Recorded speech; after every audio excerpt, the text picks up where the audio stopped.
the increase couldn't be a one-off, that it needed to be sustained. And what we have seen over the past few months is that the level of humanitarian assistance has not been sustained. In fact, it has fallen by over 50% from where it was at its peak. So the Secretary, along with Secretary Austin, thought it was appropriate to make clear to the government of Israel that there are changes that they need to make again to see that the level of assistance making it into Gaza comes back up from the very, very low levels that it is at today. And the consequence, if they don't do that, is what? So I'm not going to speak to that today. Obviously, we made clear when we released our report that was mandated under National Security Memorandum 20 that there are provisions under U.S. law that require us to make certain certifications, and to make those certifications, we have to see that Israel is not arbitrarily denying humanitarian assistance making it into Gaza.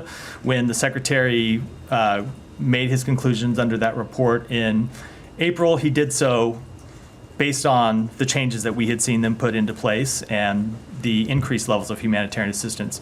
But of course, those levels of humanitarian assistance have to be sustained. Yeah, but what's the consequence? There are implications under U.S. law, under policy, that I'm not going to speak to here, largely because we hope that Israel makes the changes that the Secretary outlined in the letter. We have seen Israel make changes before, and when they make changes, humanitarian assistance can increase. And we have seen Israel just in the past few months work with humanitarian organizations to implement a polio vaccination campaign inside Gaza. So we know that it's possible to get humanitarian assistance into Gaza. We know it can be done. We know that the various logistical and bureaucratic obstacles can be surmounted. And so it is incumbent upon the government of Israel to surmount those challenges and get assistance in.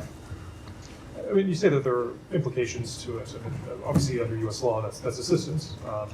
Is there specific assistance that come under scrutiny over this? So I don't want to deal with any hypotheticals. You are right that it's just a plain reading of U.S. law. If you look at the provisions of U.S. law, that we are required to conduct assessments and find that recipients of U.S. military assistance do not arbitrarily deny or impede the provisioning of U.S. humanitarian assistance. That's just the law, and we, of course, will follow the law.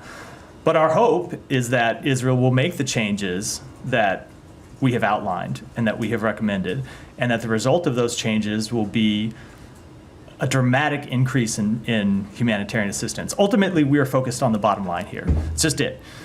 Humanitarian assistance had been low. The changes that we had recommended had gotten it up, and those levels have not been sustained. And so we need to see further changes by the government of Israel.